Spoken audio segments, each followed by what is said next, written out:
আনন্দ শোভাযাত্রার মোটিফ নির্মাণকারী শিল্পীর বাড়িতে আগুন লাগানোর ঘটনায় ৬ জনকে আটক করা হয়েছে।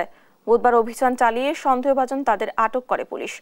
আটকদের মধ্যে ছাত্রলীগ নেতা খান মোহাম্মদ রাফি চিত্রশিল্পীর বাড়িতে আগুন দেওয়ার পর ফেসবুকে মিশন কমপ্লিট লিখে স্ট্যাটাস দেন। এর আগে মঙ্গলবার গভীর রাতে মানিকগঞ্জ সদর উপজেলার ঘোষের বাজার এলাকায় ভাস্কর্য শিল্পী মানবেদ্র ঘোষের গ্রামের বাড়িতে আগুন দেয় দুর্বৃত্তরা। পুড়ে যায় ভেতরে থাকা সব আসবাবপত্র, ভাস্কর্য সহ সবকিছু। এ ঘটনায় ৬ সদস্য বিশিষ্ট একটি তদন্ত কমিটি গঠন করে জেলা প্রশাসন। চিত্রশিল্পী মানবেন্দ্র ঘোষ বাদী হয়ে অজ্ঞাত ব্যক্তিদের আসামি করে সদর থানার মামলায় দায়ের করেছেন।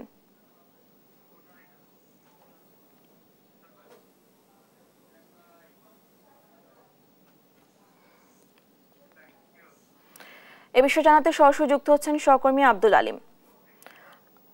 আলিম, তাদেরকে কখন গ্রেফতার করা হয়েছে, কি বলছে পুলিশ?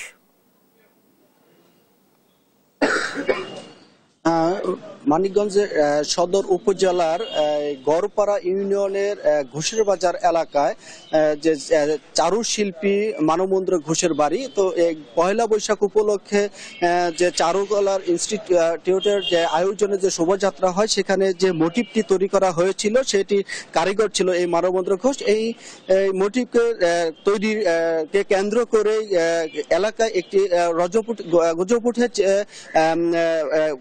যে